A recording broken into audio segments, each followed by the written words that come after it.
You've heard me talk about ROI, or your return on investment, plenty. So let's talk through some of NAR's most recent list of the best ROI that you can do in your home. Number one is the still remaining champion, hardwood floors. Refinishing hardwood floors has 147% ROI, whereas putting in new hardwoods is going to have 118% ROI.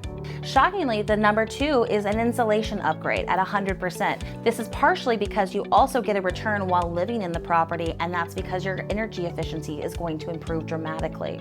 Coming in next is a closet renovation. Who would have thought?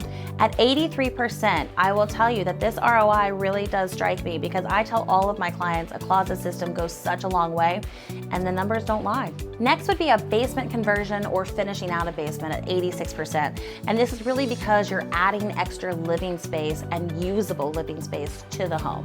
And while everyone thinks that this is the most important renovation, kitchen and bathrooms are both in the 70% range.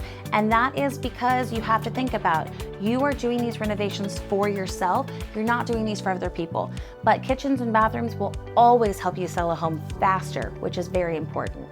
What's interesting from the NAR research is that the joy score, meaning how much joy this gives an owner when they're in their property, for all of these projects are over 9, and that is out of 10. And this is because when you think about it, at the end of the day, when you do a project, you want to enjoy it. This is your space. You want to make it yours. You want to live in it. You're not doing this for somebody else. So while it's important to consider items for resale potential and how that value will translate down the line, always remember, don't do a renovation for someone else, do it for you.